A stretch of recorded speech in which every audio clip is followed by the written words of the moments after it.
11:59 at Radio Free America, and this is Uncle Sam with music and the truth until dawn. Right now, I got a few words for some of our brothers and sisters in the occupied zone. The chair is against the wall. The chair is against the wall. John has a long mustache. John has a long mustache.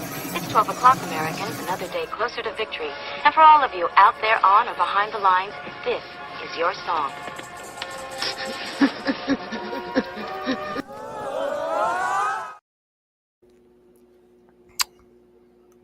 And welcome everybody to our Daily Gun Show.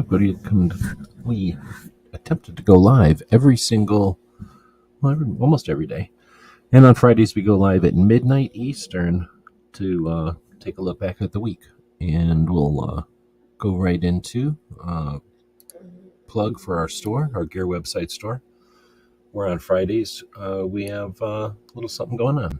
Captain, a vessel approaching. On screen.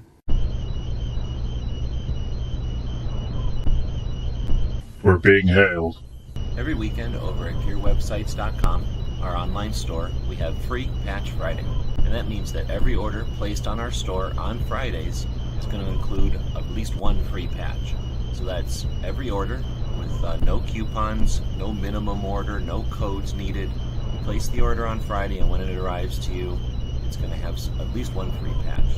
Your support means a lot to us. Financial support is critical. So thanks again to the people who keep us online through purchases at gearwebsites.com.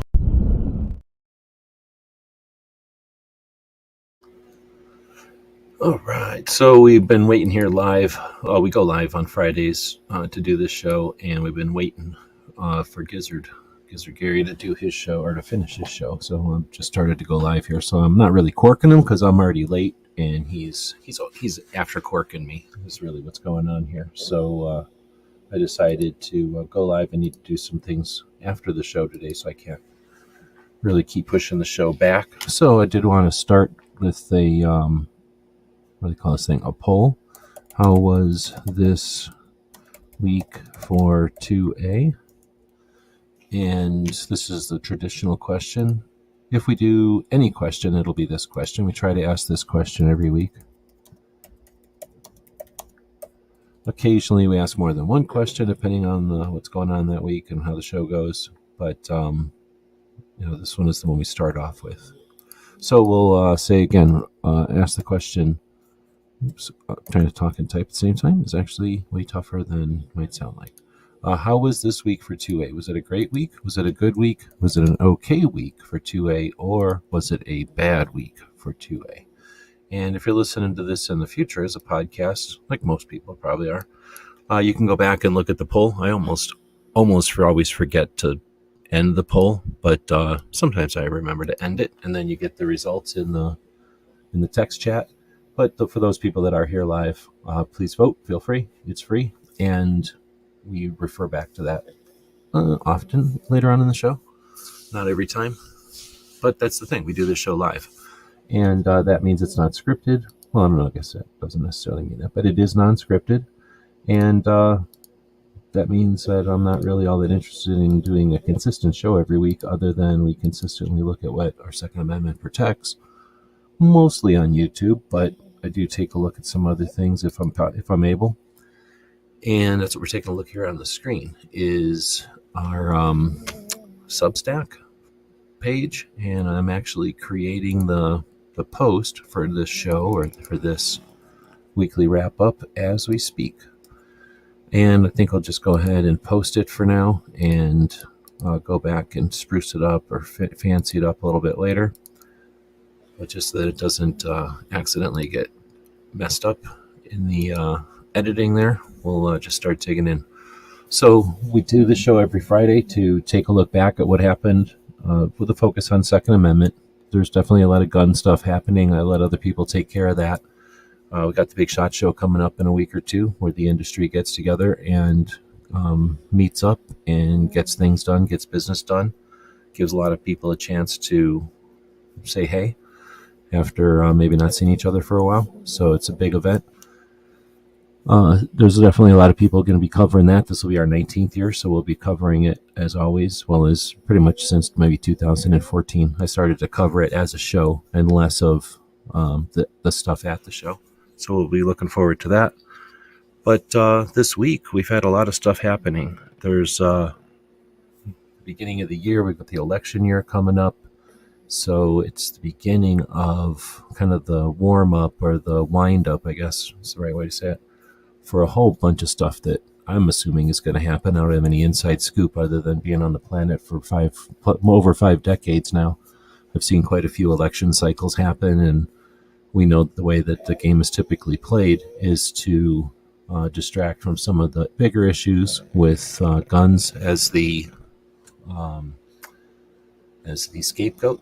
And, we'll have a lot of people who are willing to take that role, and they will exploit that situation on our side, and they will make a lot of money getting up and saying, my rights and my property. They probably have good intention. They just don't realize that there's a much better position to bring to the table, a much more nuanced position that actually squashes the whole argument instead of just trying to win the argument.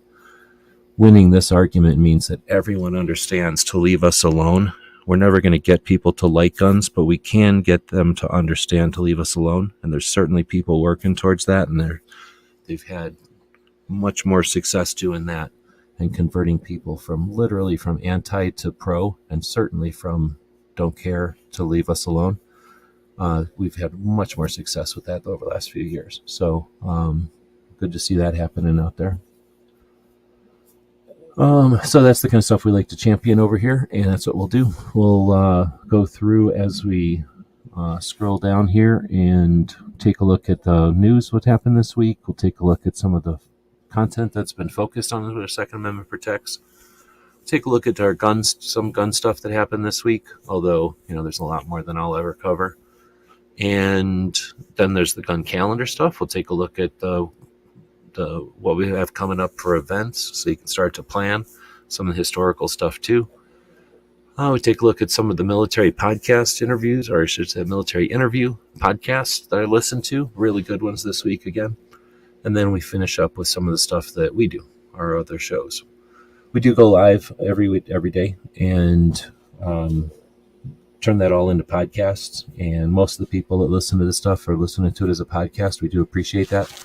We appreciate the people that subscribe to what we do, the people that join our Patreon. There's a scroll going on at the bottom of the screen. It says, thank you for giving us the time to be able to make these projects possible. And it's our Patreons, the people that subscribe to our projects, that give me the time to work on this. They also keep our servers online, and they pay for the software that we use. I just had an alert that one of my software packages is going to go up $20 a month. And normally that would be annoying, but with Patreons, it is possible to take that lump, I guess. It's just the nature. We have to pay more. People are paying more, and prices go up. But again, thanks for the people who, as capitalists, support us financially so that we're able to spend time on these projects. I wish I was independently wealthy. I'm working towards that. Had a really good 2023 in that realm, but not quite all the way there yet to where we're doing this on our own. But certainly can do it with the help of others, and we appreciate those that are part of that.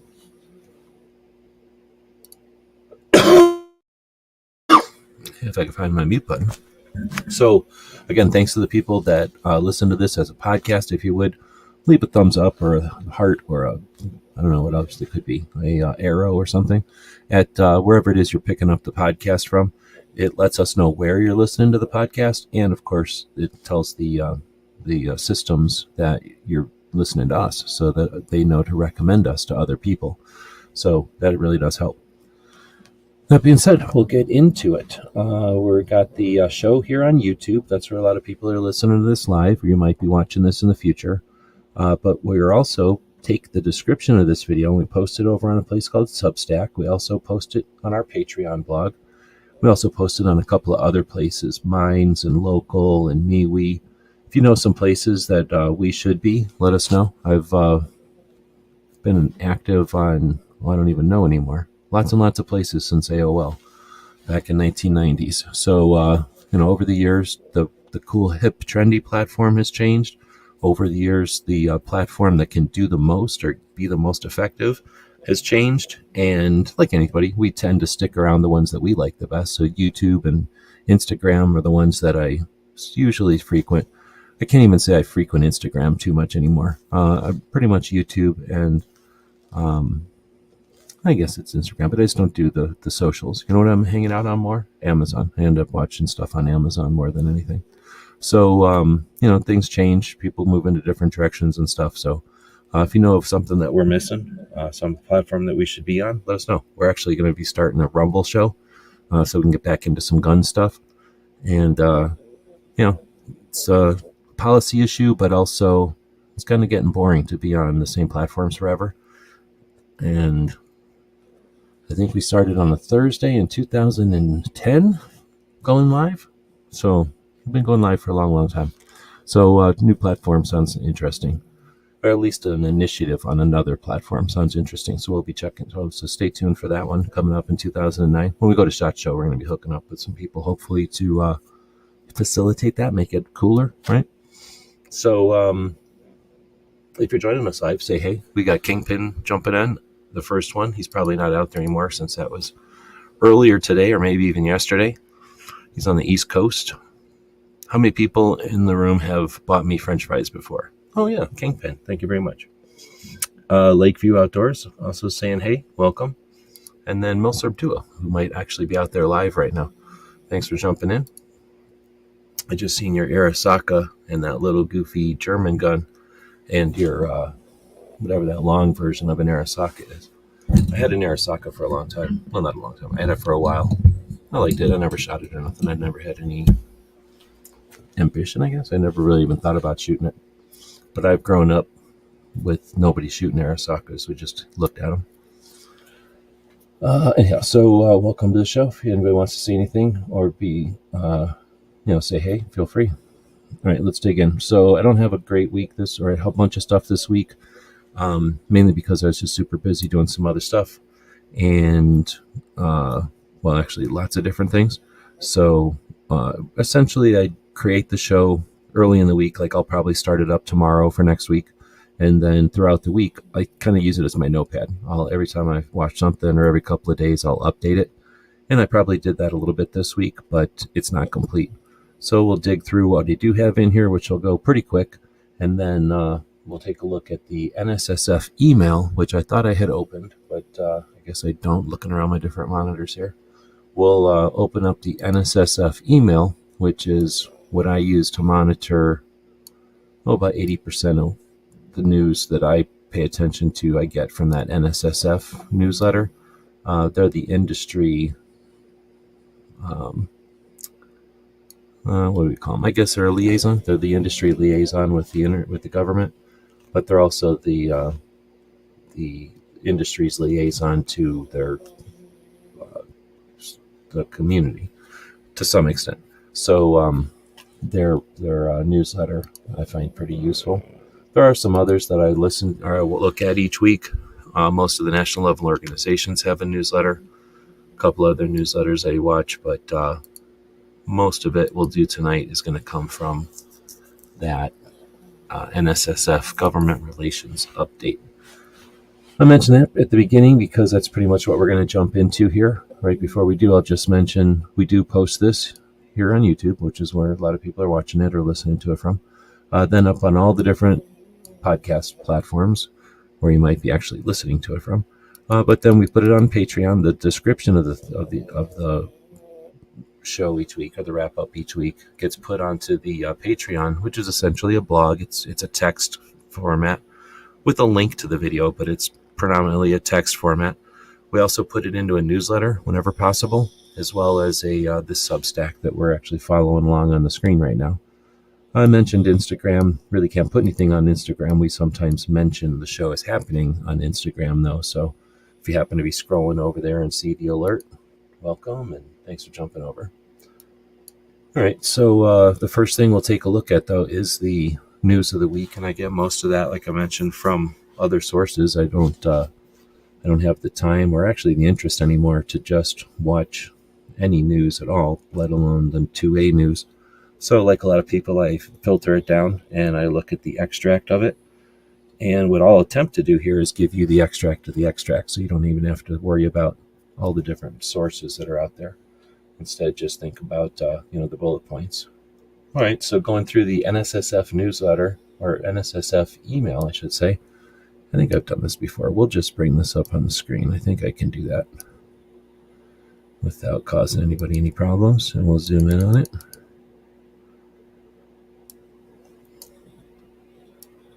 All right, and it says NSSF releases most recent firearms production figures. So that's going to be interesting. It looks like it's the firearms import and export data from 2023. That's good. That's always interesting to see. It says that there was 12,500,000 firearms produced in the United States in 21, a 26% increase from 20. Of those, total firearms made available for the U.S. market, I guess that means altogether from imports and domestic production, is 21 million, which includes firearms that were I just said.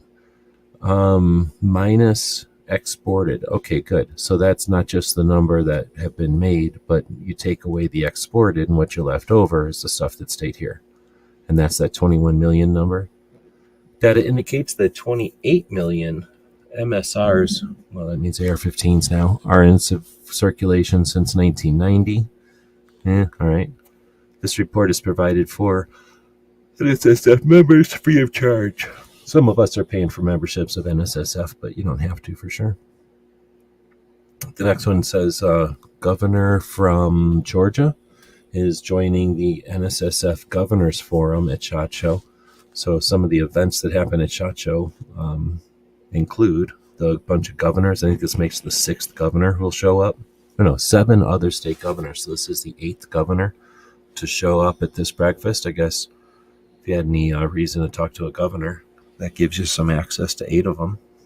Let's see, that's not quite 20% of our governors, I guess. Then we got 20 states attorney generals target Lake City ammunition.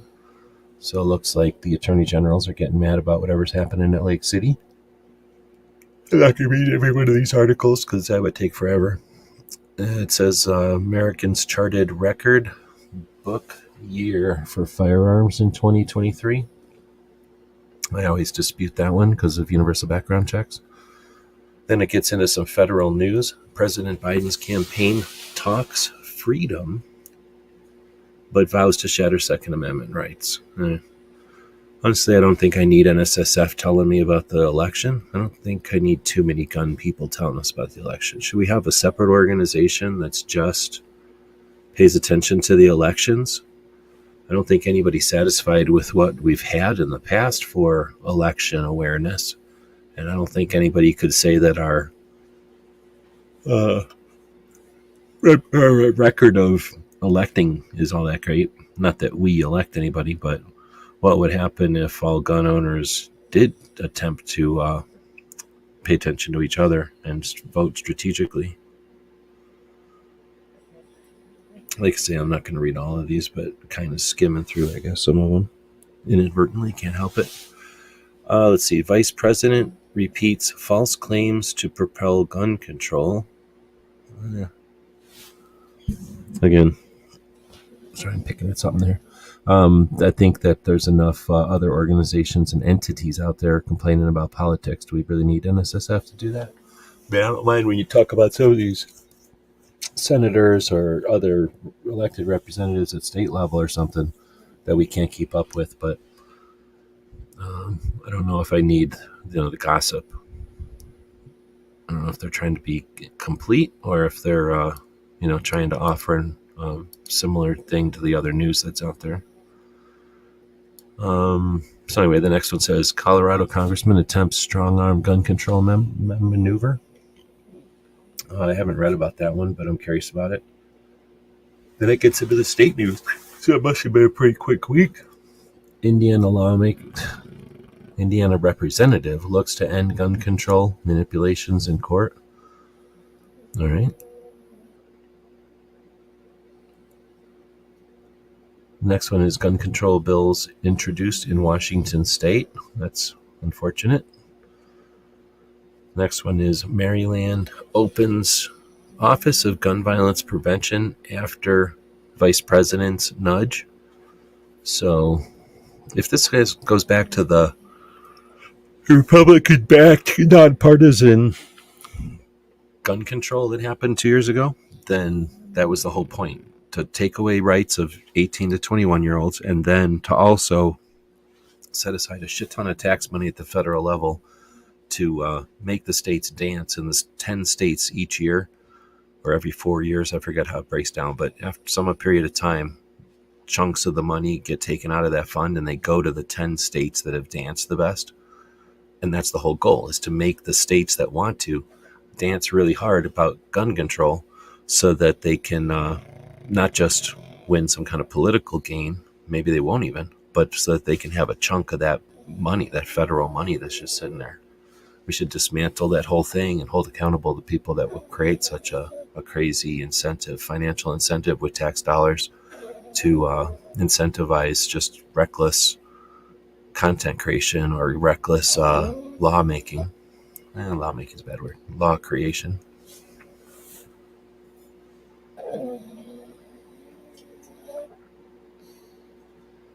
This one says Maryland Attorney General wants state public nuisance law.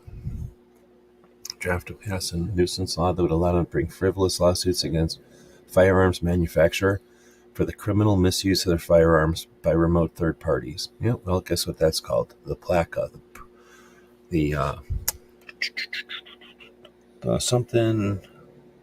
Protection of Lawful Commerce in Arms Act, PLACCA. Wait, CAA, Commerce in Arms Act. So this is just Maryland saying, no, we're not paying attention to the laws, or we could just care less about the laws. We're going to either challenge them or just create a law that literally does exactly what the federal law says you can't do. Next one is Supreme Court hears challenge to governor's emergency order. Why don't we start yawning as soon as I do the show? I must do the show too late, I guess. Gunmetal guys joining us. Welcome. New Mexico Supreme Court hears challenge to governor's emergency order. There we go. Next one is from Kentucky. Gun control hunting sees gun hunting legislation proposals introduced. So I'm guessing those are probably pro freedom, usually, in Kentucky. Next one is 2A Privacy Act advances in Wisconsin, introduced in Indiana.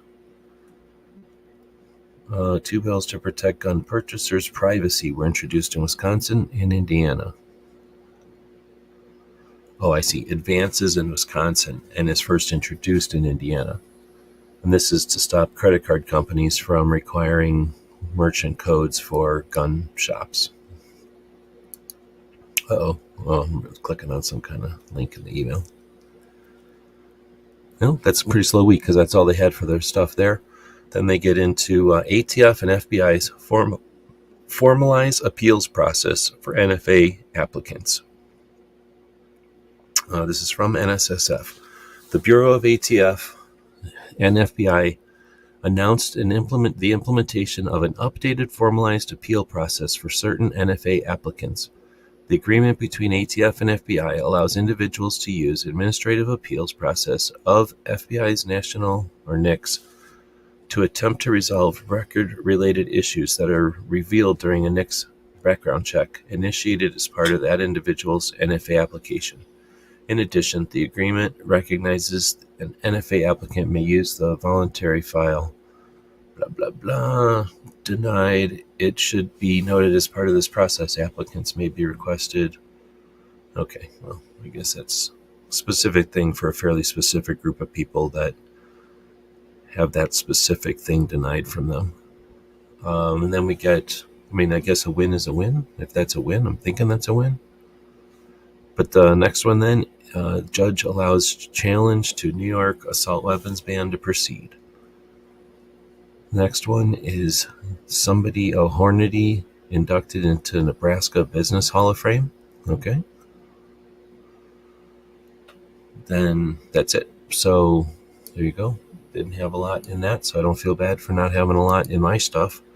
Let's see. We had the SB2, happening in California. I don't know why they didn't talk about it in the NSS email. Maybe it's just still happening and I'm missing it. But last I heard, what happened was they said, California had said, okay, the federal government in the Supreme Court case of New York State Rifle and Pistol Association, the winners, versus Bruin, the loser.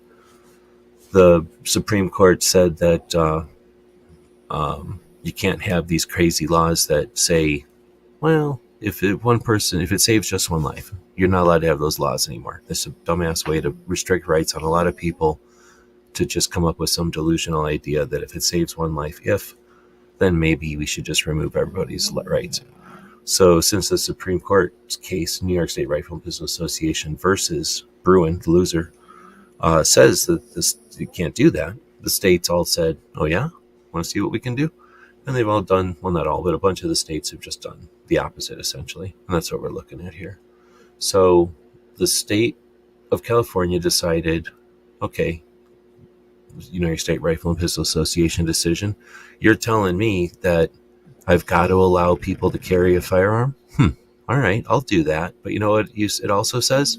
That I can say where they can carry it, or at least it says where I can say where you can't carry it. Like, I can't say where you can carry it as a state, but as a state, that New York State Rifle and Pistol Association and Heller tell me that I can create, let's call them sensitive spaces. And what I'll do then, as a stupid-ass state of California, is make essentially everything in California a sensitive location, so that, yeah, you can have your CCW. And yeah, we'll give you one. Yeah, but you can't carry it anywhere except maybe your front yard, but even that's a sensitive place. So that's what SB2 would have said. And then some judge said, hey, wait a minute, this is heinous, man. And he said, you can't do this. And since you can't do this, I'm going to say you can't even enact it because it's just so unconstitutional that it's never going to fly. There's no reason to make everybody deal with it while it gets shut down. So essentially, there is nothing here. Officially, it will have to be shut down, but it's not going to be enforced until then. But then California judges said, nope, we're going to say, hold that. And now it does still take effect. And that's what everybody was looking at the year with. But now it looks like it got chopped again. And I might be missing one, or I have an extra one in there, but I think I got everything down from what I've understood. So essentially that one, the SB2, was not over. It's not looking good for the antis there. And it's frustrating for me because I've been around for a while. Hopefully you, if you've been around for a while, or paying attention to those of us who get frustrated by the back and forth nature of this shit. But our tendency is, and definitely what the people in California's tendency is, when they get slapped around with this stuff, is to rest easy. They go, oh, okay, it didn't happen. Whew, then it's over. When in reality, it's time to just keep going. You like, if you were about to do the whole thing and they stopped, just don't stop. Keep going. Like, just keep fighting this. Keep fighting this until enough people in California realize that this taking away one dangerous item doesn't stop people from being violent. You can take away 6 or 7 violent items and it wouldn't keep the person from being sad or angry or whatever it is that makes them violent. But California, of all states, should be the kind of state that says, hey, let's lead the way on helping these people instead of just taking away one specific dangerous item first, and then they'll come along and say, whatever's next dangerous, a baseball bat or a knife or poison or whatever's next dangerous, we'll take that away. Not fentanyl, but we'll take everything else away. All right, I'm getting into a tangent. So SB2, that's the thing. Bump stocks. I think bump stocks is going to Supreme Court. That's why I put it in here, right? And then 18 to buy. These are the worst notes ever. See, normally I clean these things up before the show, so you don't have to deal with my vagueness here. But 18 to buy, I think, is Massey is trying to pass, or he put in a bill that would change the age to buy a gun down to 18 to relate with when people can be legally out on their own, so that someone who has whatever the situation is that they've decided as an 18-year-old it's time to live on my own, why should that person not be able to defend themselves? If they can vote and they can be drafted and they can pay taxes, then they should also have the same rights as everybody else to defend themselves. And honestly, a person who's 18 on their own, probably inexperienced to some extent, and has all the reason in the world to have the means to protect themselves. And they should feel confident enough by having those means to be able to go out and live a life, not have to hide in wherever it is they're hiding or rush from here to there because they feel like they could be a victim at any point. And that is what a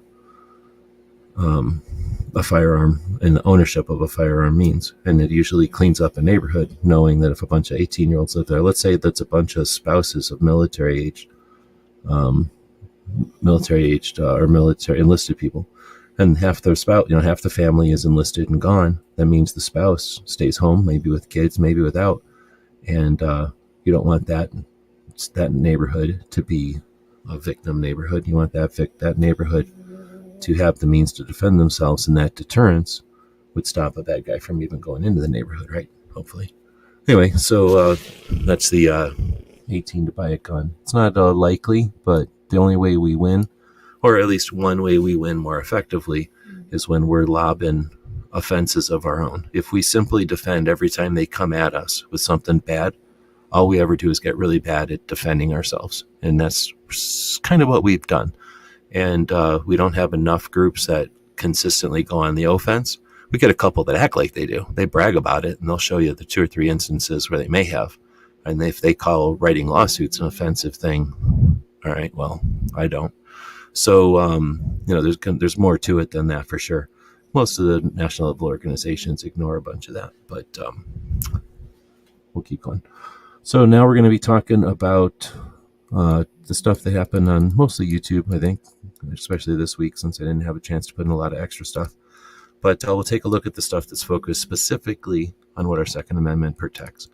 And I almost always have this in the order of how good it is, how Second Amendment level it is, and then goes down from there, just to put it in some kind of order that isn't alphabetical. And so that if I did it always in chronological order, you'd always see the Sunday shows first, and you'd always see the Monday shows second, and so forth. So I put it in order of how 2A it is, so that if you're reading this briefly, you have an idea what really happened this week. And you could say the fluff is at the bottom, but it's not. It's just my stuff is way at the bottom. All right, so the top of the list, Brooke Cheney, Suicide Prevention Saturday. Each week, she puts an effort to make it more possible for us to have conversations about mental health awareness and suicide prevention. 2 things that the antis exploit in order to continue to blame our rights and our property for the issues that we have as a society.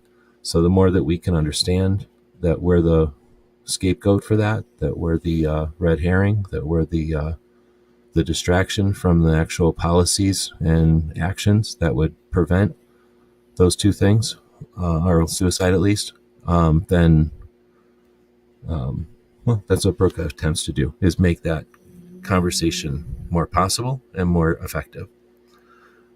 Similarly, we've got Sisters in Arms, number 23. So for 23 episodes now, Renee and Carrie Ann have hosted a show with this great, it's like a television format, a really nice format, and a great, I guess it is a studio. I guess I'll call it a studio. And they have different topics each week. And this was their 1-year anniversary, I guess, or their yearly wrap-up, as most people are doing, for their first shows of the year. And great effort, great way to change the face of gun ownership by just being who you are, being regular people, normalizing guns, having the discussions that need to be had. People that have an area of interest, and there's options, and there's different ways of doing things. Communication and conversation is the only way you learn, what other stuff there is to do out there, and to just have a there's just the general back and forth about your things that you do share, or the things that are similar. All right, well, like I say, normally it'd be about a lot more stuff in there than 2 things. I must have set this thing up probably on Monday or something, so it's missing some things. We're going to go back through my history and see what else we can find. So then we've got She Fires, hosts a show on Sunday afternoons or evenings, depending on where you're at. And a relatively new gun owner and exploring the gun community and content creation and sharing that as she goes. I don't know if she's on episode 21, so yeah, just about the same amount of time that Sisters in Arms have been going, like half a year, 6 months, more than that, and enjoying the conversations she has, enjoying her perspective that she's got, and then because she does it as a live show, which I value, we get to see the opinions and interactions with all kinds of different people who show up and watch a live show on a Sunday afternoon focused on different gun topics. Now we've got a different conversation, something that's happening as a pre-recorded show, a podcast from Alex Uli, Forge of Freedom over in Indiana. And this episode 101 is Mastering Safe Gun Handling. Pretty sure they do their show twice a week, so their episodes stack up a little quicker than people doing them once a week. But you don't get to 1,600 and whatever episodes we've got by going once a week. We go every single day. So thanks again to our Patreons that make it possible for me to put down the other stuff I do that makes way more money than anything else I've done in a long time, and be able to put it down because trust me, I'm liking killing the bills out there. But being able to put it down and not simply go into debt or just, do it at a loss. So I really do appreciate the Patreons to give us the time to do this stuff. Not everybody gets that chance, so I do value that. Next up is, normally Rich White does his Unloaded Media show on Sundays, but he had some issues with internet, I think. So Foss took over and did the Totally Loaded Media. I think that ended up being a pretty fun conversation, if I remember right. Foss also hosts a show each Saturday night on, every other night it's the Mouse Party, and then, every other week it's the Mouse Party, and on the alternating weeks it is the Overnight. So it looks like this week will be an overnight.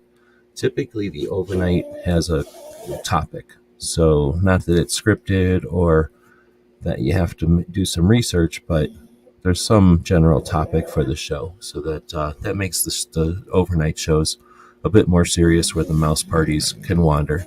They're a bit less, there's no topic at all, so they're a little less, a little more random. I'm gonna rub the puppy's face over here.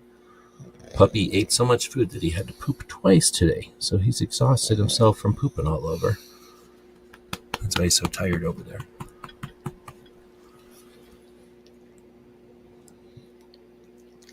And we have the Virginia Citizens Defense League talking about their virtual meeting. Well, they're doing a virtual meeting talking about their lobby day, which is coming up on, I don't want to say the 14th. I want to say the 14th. Can't be the 14th. So it's either the 15th or 16th. I don't know off the top of my head. I guess I could. If we'll look at it when we get to the calendar, though. So what's cool about the Virginia Citizens Defense League is, one of the things that's cool about them is that while they have, I guess it says right here, January 7th. Oh, no, that's the meeting. It's January 7th. It says, they have a lobby day that coincides with some sort of their Capitol's representatives when they show up or something. And their lobby day is a bunch of people that assemble at the Capitol, but then they're also encouraged to make appointments with their representatives inside the building that they're rallying at, so that whole day, maybe even days around it, people are in having conversations, appointments with their representatives, and of course about gun-related stuff. So it's a great way to focus the entire state's voting pool. Illinois Gun Owners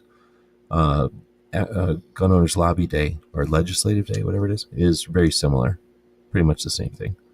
So anyway, their Virginia Citizens Defense League does this each year, and in order to facilitate it and make it as effective as possible, they've got live meetings, or at least they now have started doing these live virtual meetings or get-togethers that are recorded for the most part and then broadcast. So they really do a great job of both facilitating it and then archiving it so that next year everyone has an idea. Anybody who's interested can go look at what happened years before and have a pretty good idea. Get right into step with the with whatever happens. Then the first year they participate or the next year. I probably would. I guess that's everything I can think of up there. Next up is the 2A radio shows. I don't have any of them in here, but for now, it's the Gun Owners Radio on Sunday nights, which is definitely worth listening to. And they've got their gun prom coming up, but they have a big gun show coming up in March, which would actually be pretty fun to travel to. I don't know if I probably won't be able to do it with the SHOT Show expenses, but we may do something to try to make that possible, to try to get out to see the big gun show, or I'm going to call it an evolution of gun shows, out in San Diego, where it's difficult to have gun shows, period, but they've done so well with them that they've outgrown the other facilities and had so much interest in the new show that they're starting up that they needed to look for a bigger venue.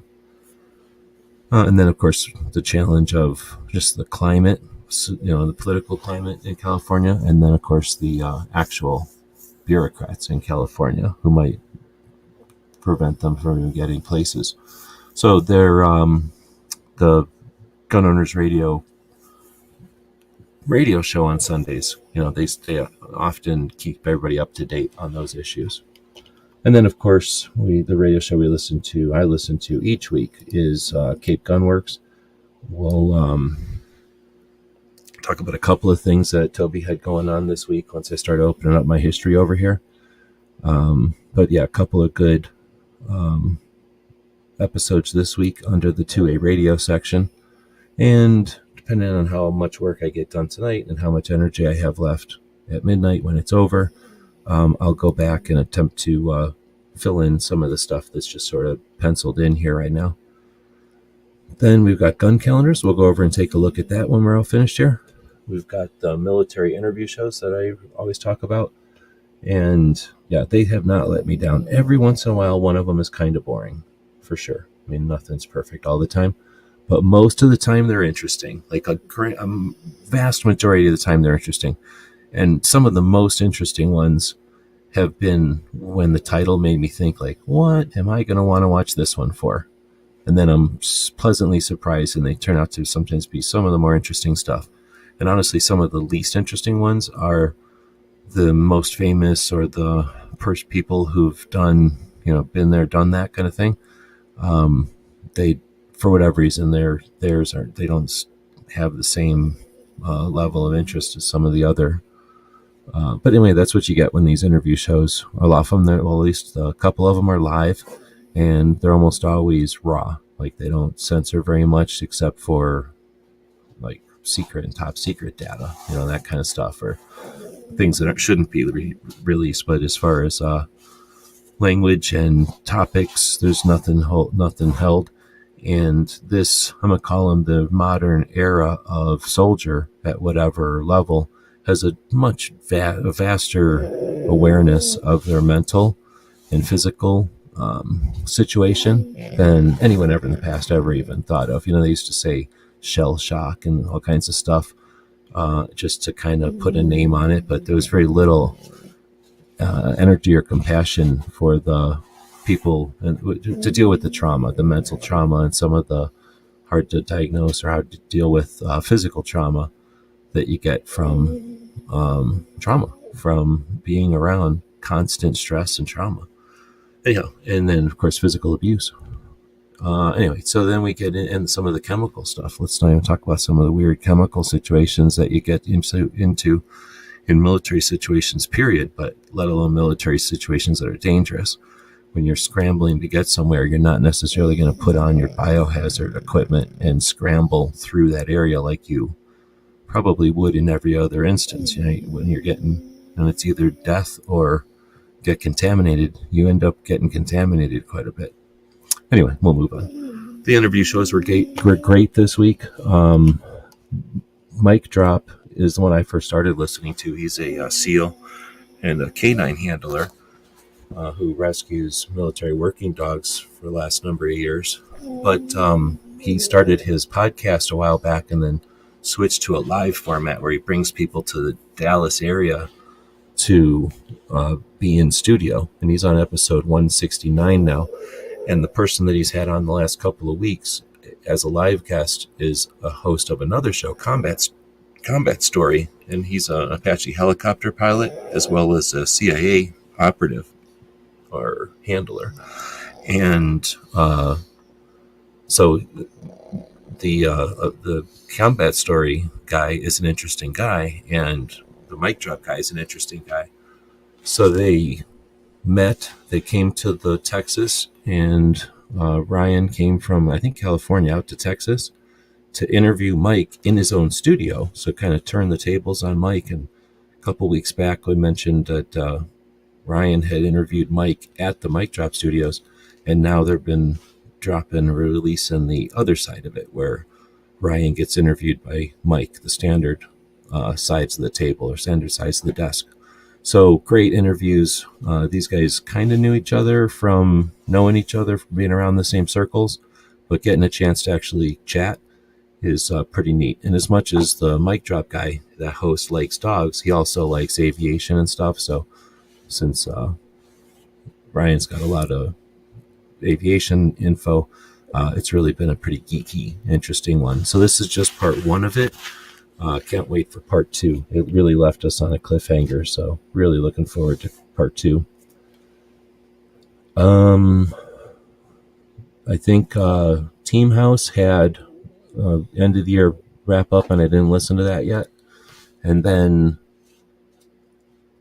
its Manifesto had something new. I haven't listened to it yet, but essentially that's the most of the ones I listened to. These guys interviewed each other, and Team House just did their end of the year show, and I haven't listened to it.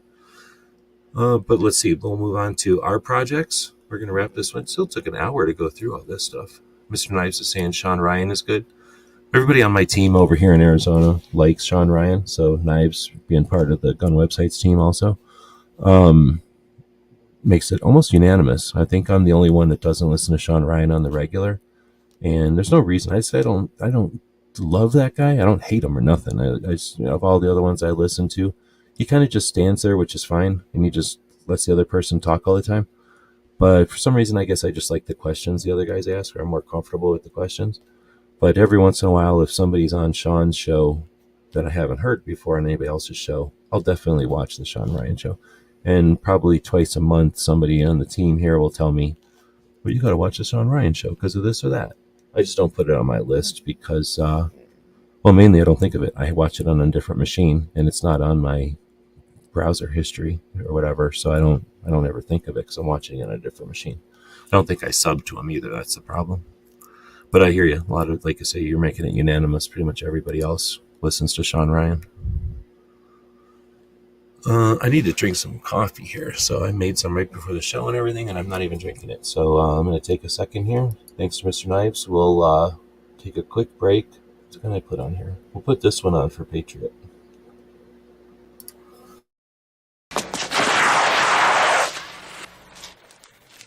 Shit.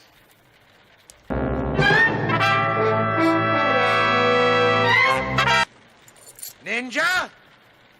Ninja! Ninja!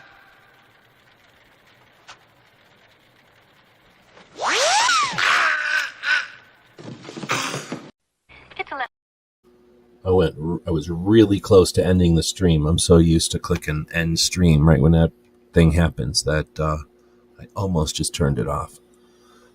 But before I jump down to the stuff that we looked at this week, we got a couple of other things we'll look at. I'm not yawning for it. I just drank a bunch of coffee.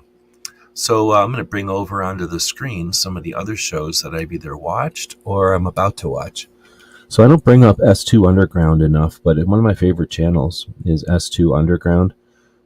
Essentially a communications and intelligence and now sort of a debriefing channel. So a lot of it's a military intelligence guy, I'm assuming, and he brings a lot of that mindset and perspective to an intel brief pretty much daily. You really could do worse than checking out S2 Underground. Then we got Brooke Cheney coming up. I guess that one is something I'll be watching in 20 hours or so. She Fires also coming up in, what does it say, 41 hours. Oh, okay, we had this thing happen earlier today when I was out.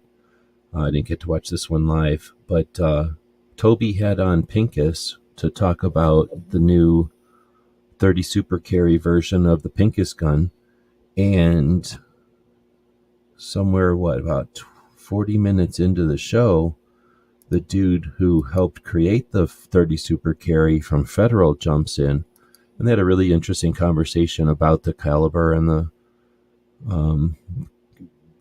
I guess you could say the brief history of it so far. The what it's gone through from inception to, now, and where it's headed.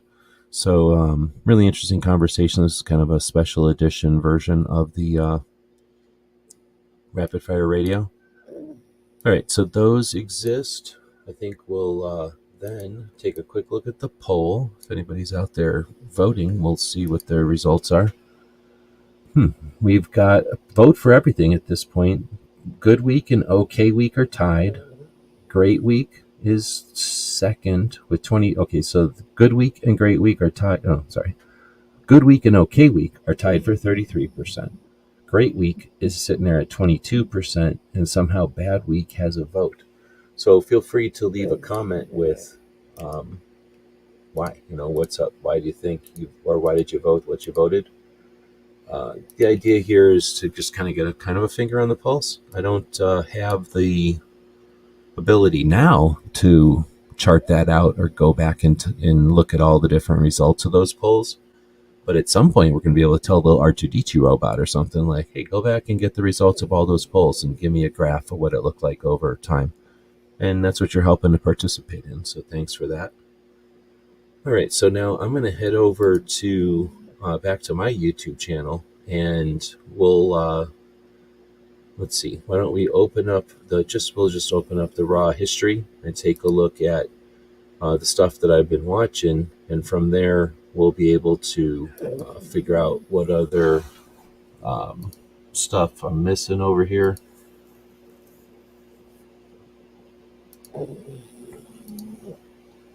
Kind of get rid of this, open up this.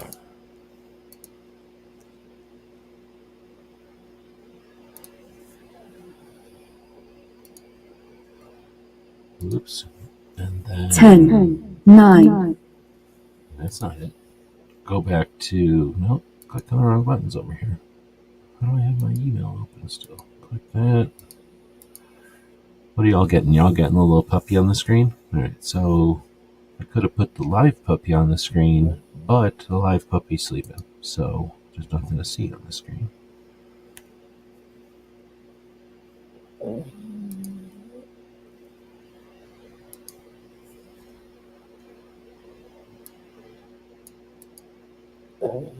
Come on, you gonna keep doing this to me?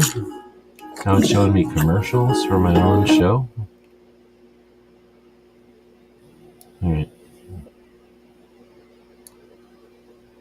We'll just try bringing this over. So this is the watch history. Anybody can get to this when you click on the little pizza boxes or whatever these are over here. You get this menu that drops down, and history just tells you the stuff that you've been watching lately. It's going to show us the stuff we've just been looking at here. So Cape Gun Works and Gizzard may still be live over there for all I know in trial territory. That adds to Underground that we just took a look at. The Great Start Shooting School, which is coming up tomorrow. I guess I'll try moving this over and zooming in. Whoa. Try zooming in, I guess. You probably can't hear this, but this little puppy is sleeping right now, and he's snoring. All right, so the next one that we haven't talked about yet is Dragon Man. His military museum is set to open on April 14th, so that's super cool. He's letting us know very far ahead of time when they anticipate opening. So that's when the museum opens, and then you can go to the museum. If it's the same as before, every Wednesday and Sunday they'll have tours. You don't have to have an appointment or anything. You just sign up, show up and take the tour. Earlier Friday, Walk the Talk America was on. I missed the first bit of it, but got to check out the second part. Talking to Eric Jones, pretty good conversation. Let's see. Then we had, oh no, I forgot about this one. Combat Story had this guy on. So this is a Delta guy. What's his name? Brent.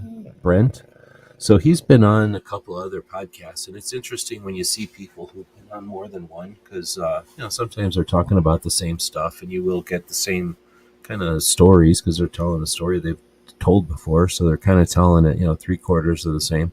But there's always that different nuance. If it's Mike, he's going to ask him about what the dogs did, or if it's Ryan, he might ask him about what the air support was like.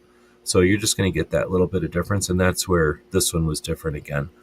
And even the interviewers will go through phases. So listening to these interviewers interview the same people isn't like a rerun. It's really just another way. It's sort of like sending a consistent thread, a way to standardize or to calibrate. That's what it is. It's a calibration. So pretty neat, and just kind of show the differences between the interview styles and the points of view, or what the interviewers are interested in. On Saturdays, I get together with Tony Simon and we talk about gun stuff. A couple weeks ago, we talked about Ask Gun calendars. I don't know why that's in here. I was probably opening that to look at the new one or something, but if Tony's around tomorrow, we'll go live tomorrow and answer more gun questions from the point of view of old people that have been around guns for our whole lives. To have a little bit different opinion. I actually have a quite different opinion about guns and stuff than a lot of the folks out there who waited till they were old enough, old to get into guns for whatever reasons, no judgment there. Just saying, we just have a different opinion because I've been thinking about them since I was a little kid, and they were different back then. And, I've got to see a lot of the stuff come along. And when you see something come along, it's not just sitting there on the shelf like it is for a lot of people. So I can remember when the shelves didn't have some of the stuff that is sitting on the shelves today. But we'll move on. So that's hopefully useful and interesting to people to get a perspective and to be able to ask those any kind you want, questions you want, really, to those kind of folks, old people. Let's see. Speaking of shows that I've been on, that's Christmas 740 does his show on Thursday now, the 740 show. And episode 3 was talking about SHOT Show. He had me on. Thanks for the link to that one. I don't know what's going on. Either something's not working or everybody quit chatting. But it says we got a whole bunch of people watching, but nobody's chatting out there. Last thing I see is Mr. Knives talking about Sean. Let's see. The next one is the Gun Owners of America show, talking to Palmetto State. I probably listened to about half of that one. I don't think I listened to the whole one. Pincus was on with Ghost also, talking about that new gun in 30 Super Carry. This is a video I posted a long time ago, so I don't know why this one's in here, but it looks like I'm fiddling with that little headlamp. Gizzard is over there, hawking Civivi, of course, hustling Civivis. He's always moving Civivis. So, he's got a video of some of the new ones. Then we had Crump in here talking to somebody about the magazine ban. I think they were live, so they kind of went pre-live and talked about, I forgot what this magazine ban was supposed to be about. Does anybody remember? Then that's that same show. We got Toby. He started doing his gun of the week as a separate video, so you can watch it as a separate video, and then he just plays it during his show, which is a good way to do it since you're not supposed to play with firearms live anymore on YouTube. So this gives them a good opportunity to still have a chance to fiddle with it, but in a format that YouTube censors and monitors can deal with. We do a show similar to this one, except for on Instagram. And we do that one on Wednesdays. So you can check that one out right before Rapid Fire Radio. And that's sort of the reason we do it to... What the hell? We do that so that people can roll right into Rapid Fire Radio on Wednesdays, which is Toby's show from Cape Gunworks. Really one of my favorite shows each week. I've been listening to that one for a while now. Toby does a great job of keeping the show moving, being aware of guns to the level of, being able to offer insight to folks who have questions, but not so much of a nerd that he spends the whole time talking about every little grip angle and pimple and wart or, factory line on it. And then also knows or spends an adequate amount of time on the legal situation that they've got, the political situation that they've got in Massachusetts. So we happen to have some really great shows from behind enemy lines with Rapid Fire Radio and with Gun Owners Radio. The other radio shows that happen come from free territory, so they only see infringements from the outside of the fence. It's always, I find it over the years, useful to talk to people, be engaged with people who are behind the fence, dealing with it, so that we understand what it's like there and get it straight from their experience and not from how we perceive it. Same with talking to Tony. One of the fun things, or not fun for me, interesting for me, but frustrating as shit for him, I'm supposed, is when we have conversations and some of the issues with his situation in New Jersey come up. And we make a lot of assumptions out here. I make assumptions about how far people can shoot or how often people can shoot, because some of us live, half an hour from more than one outdoor range. And if we drive out to the desert, we can shoot as far as we want.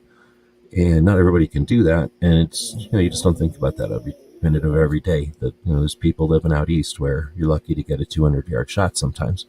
So, anyway, it's always fun to hear from, it's always interesting to hear from people who are on both sides of the fence. Without getting too far back, we had a show about on Tuesday about who's going to be going to SHOT Show, and I think we'll just go back to the video for that. Wait a minute, what happened to it? Did I close the StreamYard?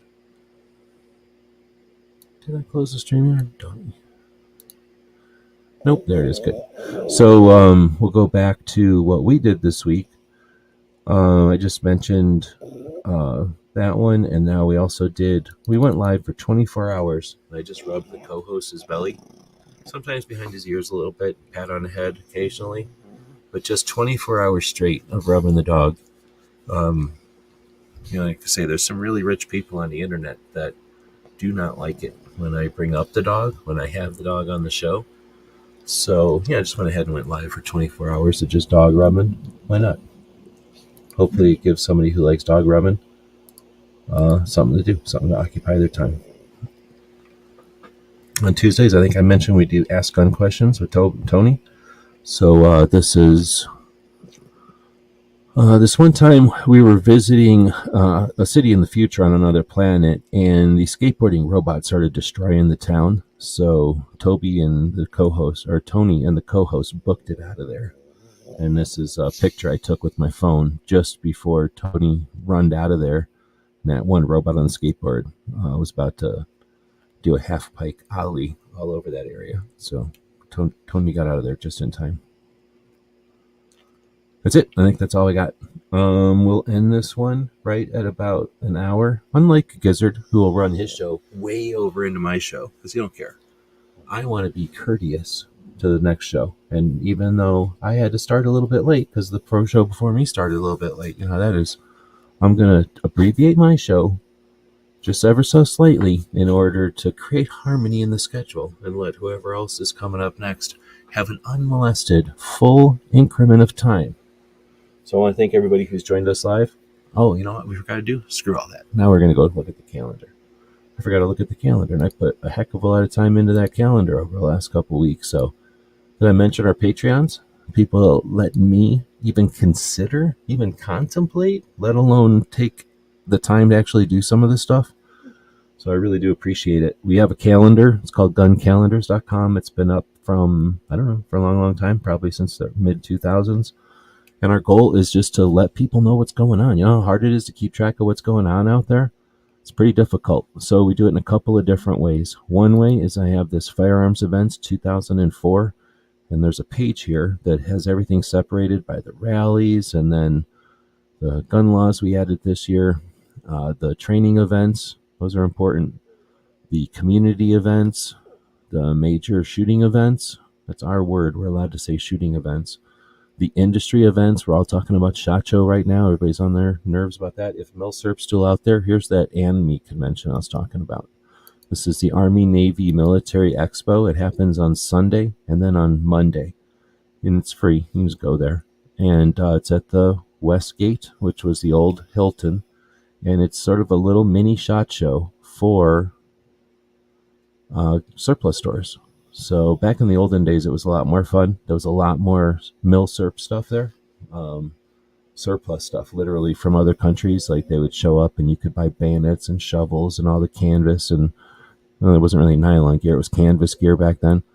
But nowadays, it's more of the stuff you find at surplus stores nowadays. You know, less and less of the surplus stuff and more of the outdoor, imported stuff. Every once in a while, you do get some surplus there, though, and you can certainly make some neat contacts there. So it's like SHOT Show. It is a trade show, but it's for surplus stores instead of gun shows, instead of gun shops. And it is as big as one of those small military rooms. So it's not very big. It's definitely the size of a normal gun show. Maybe a big gun show. It's the size of a gun show, though. Depends on where you come from. Where you come from, it's maybe the size of a big gun show. But that's something to check out if you want, if you're in Vegas at the time. Well, I know you are. So that's something to check out on, it's Sunday and Monday. So you probably want to check that out Sunday, I'm guessing. Let's see. So otherwise, I try to post all this stuff each year. Not everybody tells us when their stuff is. And then, of course, you know about the antique gun show afterwards. Not everybody tells us when their stuff is. Some people just wait, halfway through the year to schedule. But those that have scheduled, we put it in here. And we've done this for a number of years. Again, thanks to our Patreons who give us the time to do it. And the software, the servers to put this stuff on. And if you call these links to Second Amendment Foundation and FPC, no, I don't put that link to FPC when I'm saying I have Second Amendment Foundation, the AZCDL, and GOA. So, if you consider those ads, like there's no monetary thing there, it's just straight ass links to them. That's the closest thing to an ad. So it's just really just so that we can let people know about these things, these events. The whole idea is to normalize gun ownership, make sure people attend these rallies, give them as much opportunity as possible. So that's the first thing we'll talk about is what's coming up as far as events. So, I say I posted this, and then what I didn't do is post the graphic. So let's go over to Instagram. Or actually, I can just open it on my computer. I don't need to go to Instagram. Let me open it on my computer here in a minute. And let me remember where I put it. I think I remember where I put it now.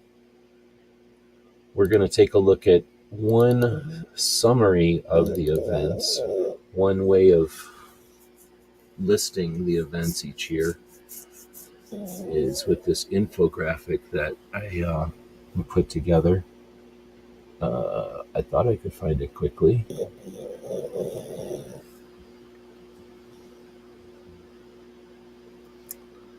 Maybe I can't.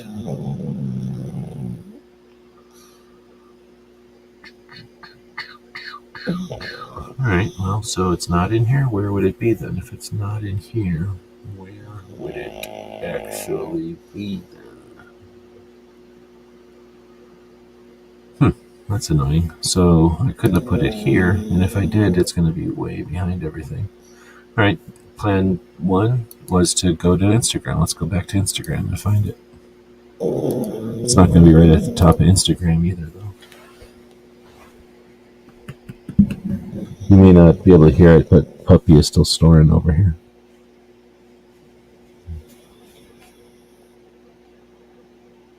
All right, took me forever. Somewhere I've got this graphic though, but I attempt to put these things into an infographic. So in January we've got that ANIME, the Army Navy Military Expo that we talked about. We got SHOT Show, and then we got that Antiques Arms Show. What I don't have listed is the Dallas Safari Club, DSC. They do a show, and guess what, in Dallas each year, and right around now. I don't have the Virginia Citizens Defense League rally in here, which I should have put the rallies in here. Dang it. But next month we have the Great American Outdoor Show happening in Pennsylvania. For anybody that's around. I think it's Eastern Pennsylvania. I don't know where it is. It's somewhere in Pennsylvania. Then check that out. You've got the 2024 National Wild Turkey Federation Convention that is coming up in Gaylord, Tennessee. Or no, Nashville, Tennessee at the Gaylord Resort. So someone in Nashville was like, you know what? Let's call this the Gaylord Resort. I'm allowed to say it because it says Gaylord Resort right in the name. 15 through the 17th. So that one is happening mid-February. The Ambassador Academy is February 17th through the 21st. That one costs a couple of bucks, but you literally learn to be a brand ambassador in the gun industry, firearms community. We've got the Western Hunting and Conservation Expo coming up in Salt Lake City. That one is also February 15th through 18th, so mid-month. And then you got the Blade Show. So February is a pretty full month. You got the Blade Show Texas. So there's 3 Blade Shows. There's Blade Show. There's Blade Show Texas, which is kind of Blade Show middle. And then there's Blade Show West, which is in, well, it's in Vegas or Reno this time around. So that one travels a little bit. But this year you've got your Blade Show Texas happening in Fort Worth. You've got your Western Expo coming up, which is, I think it's kind of like a little tiny SHOT Show. I've actually never been, so I'm not sure, but it says 2024 Western Hunting and Conservation Expo. So I guess it's a little more hunting oriented. Not sure if they have guns at it or not, but I think they have booths and stuff. All right, so that's a little bit of what's coming up in the calendar, at least as far as the events go. But now we can head back to the actual calendar and take a look at what's coming up this week. So if we take a look, this was, today is I didn't even pay attention. Today's the 12th. So first off, Arasaka Karakara died today in 1915. So I don't know if Milsurp is still out there, but he was showing off his Arasaka as part of the email interaction with Gizzards show a little while earlier. So they were looking at his Arasaka rifle, which was designed by the guy who died today in 1915. But it is also back in 2012, so 2 years into Sands.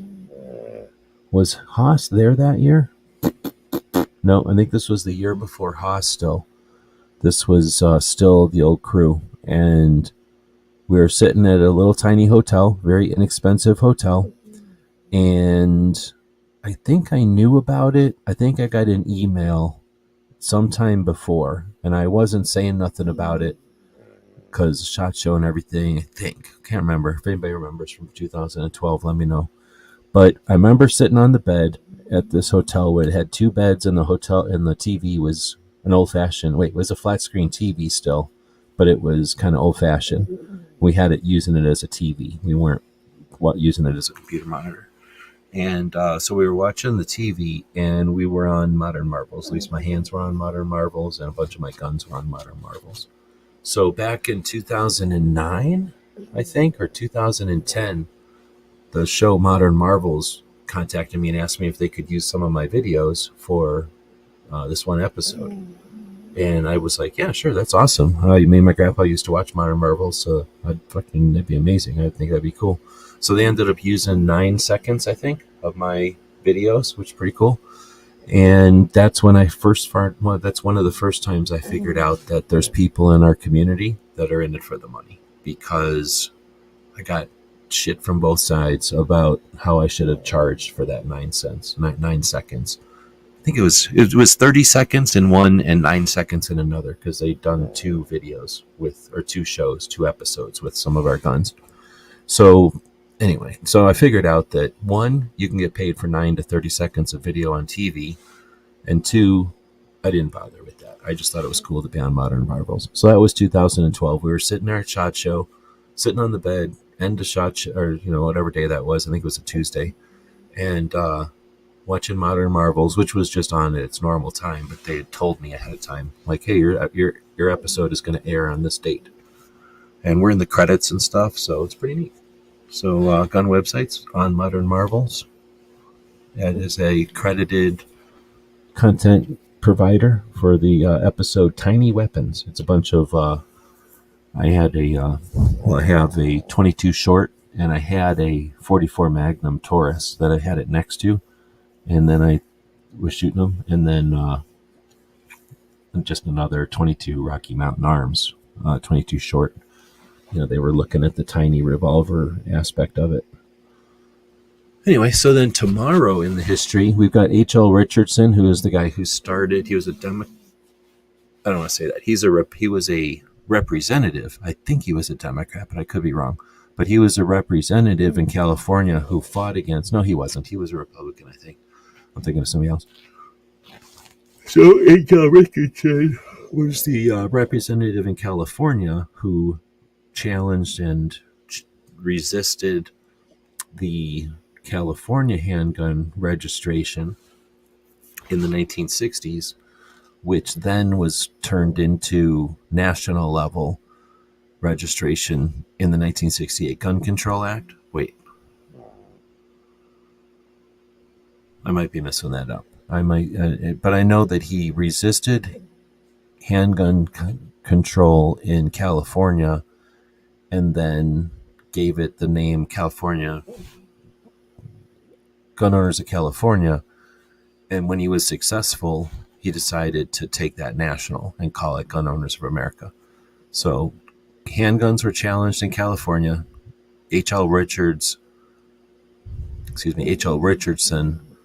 challenged and won, I think, but definitely challenged. I think he won that fight, and then that gave him the incentive or the idea to, we're going to have to deal with this on a national level. Let's make this a national level fight. And he just changed the organization, added the Gun Owners of America to the mix. You also have Mauser. You may have heard that guy before. He died back in the day. I don't know the date without looking. I still don't know the date. About 1882, so quite a while ago. Next week, we have a lot of people dying. Unfortunately, that's what happens. But we also keep track of the births. So we have Christopher Spencer. So we all know who Spencer is. We have Horace Smith from Smith & Wesson. Martin Luther King. I think that's his birthday, though. Henry Kolb was a tiny revolver. Nobody cares about this guy. Just put him in the list. President Obama signed 23 gun-related executive orders. That was on the 16th, and that again happened during SHOT Show. That was another event that happened during SHOT Show. The 40 caliber Smith & Wesson was introduced or debuted, and that again happened at SHOT Show. Unfortunately, on the 17th of January, back in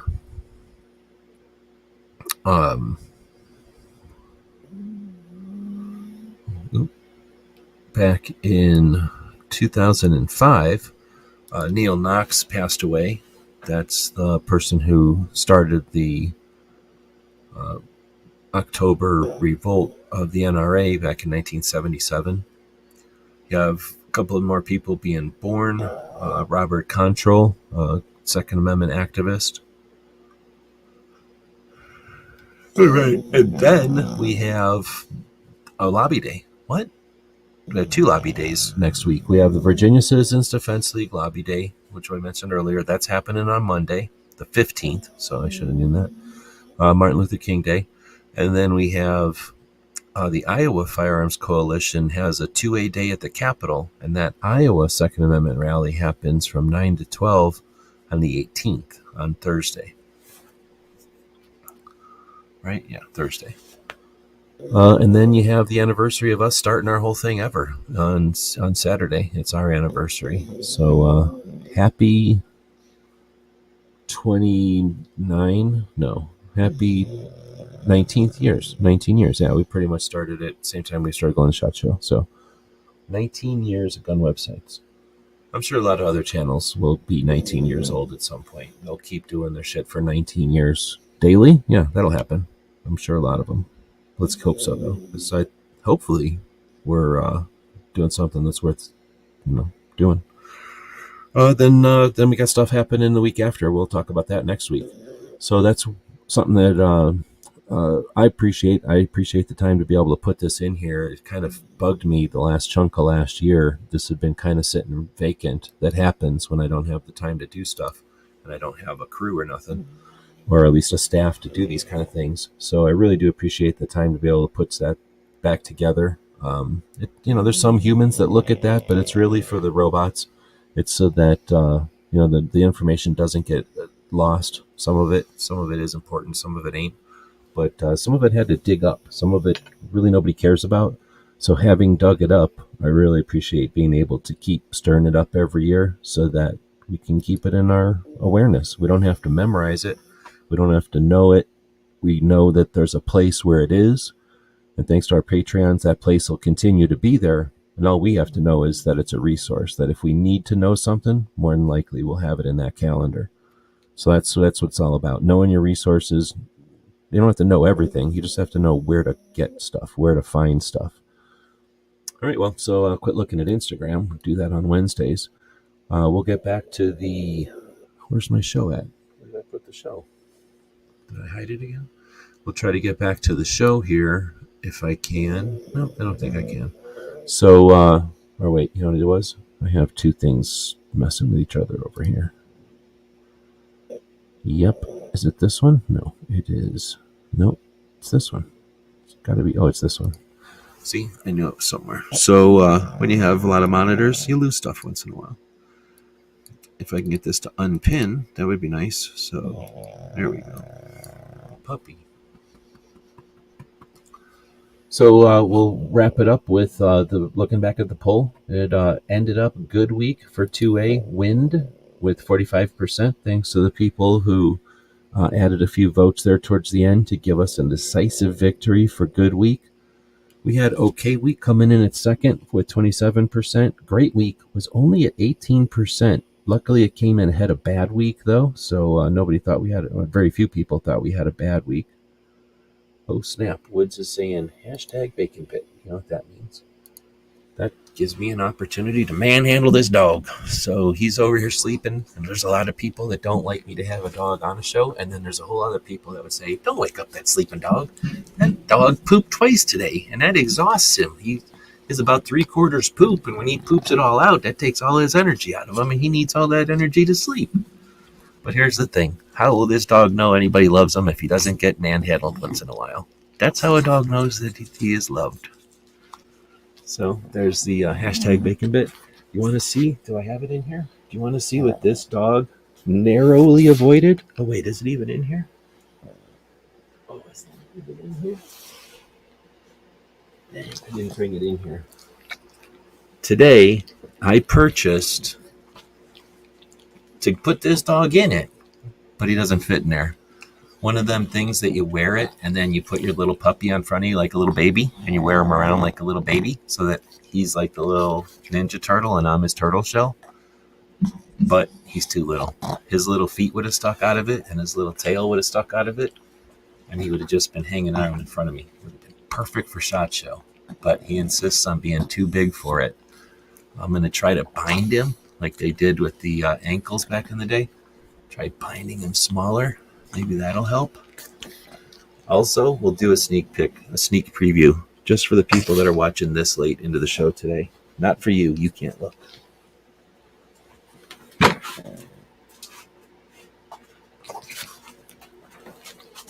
So, back in the day, I had a baby burrito stuffed animal, and this little guy liked it, and he is a burrito, so of course he would like something like a tiny stuffed animal burrito.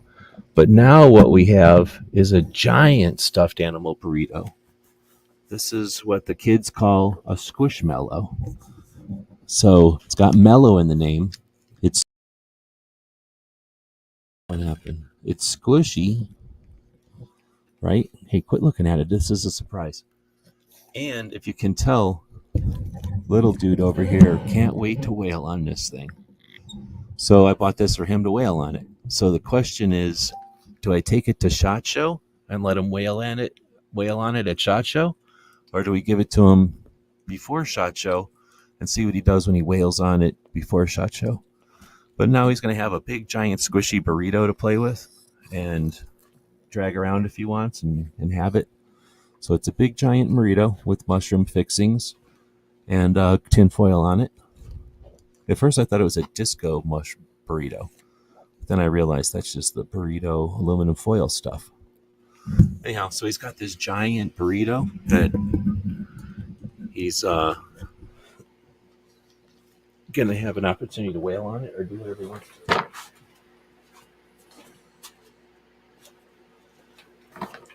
So you can either stay tuned for that or not pay attention to it if you don't want. All right. With that, we'll wrap this one up. You can check out She Fires on Sunday. Puppy's always watching. He insists that I keep the She Fires channel over on the screen like this so that he can never miss the show. I'm like, all right, we'll leave it up there. No problem.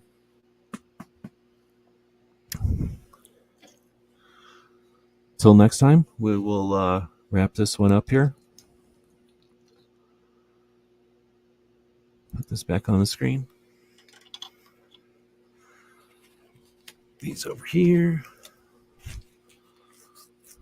I think we'll wrap it up with a... oh, wait, are we still on here? Yeah, we're still here, right? We'll wrap it up with a another commercial for the store. And encourage you to check out... Oh, you know what? I can set that up right now. Encourage you to check out Suicide Prevention Saturday on tomorrow, Saturday. Did I say Suicide Prevention Sunday? Suicide Prevention Saturday on Saturday. Hey, wait a minute. What's going on with your ear, buddy? Thought I felt crud in his ear. He would have got a whooping, but there was not crud in his ear, so he will only get a smaller whooping for making me think there was crud in his ear. We'll move this to customization. We'll click this to redirect. Hey, don't do the gross things when we're watching, when the video's on. Don't do it. Don't do it, buddy. Turn around. Look over here. Look over here. Be good. He does gross things when the camera's not on. He does horrible things when the camera's not on. Sometimes I have to walk away from the desk because he's doing those gross things. He mainly has a blanket, though, and he probably wants his little blanket back on because he's super cold.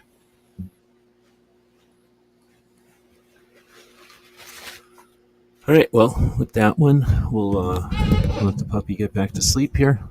He has been inconvenienced by having to be manhandled at the end of the show. It's horrible for him. All right, we'll give him one gizzard biscuit. Quit biting my hands all the time.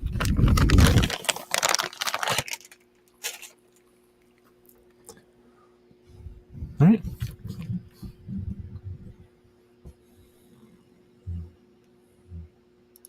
Good evening. Good afternoon. Captain, a vessel approaching. On screen.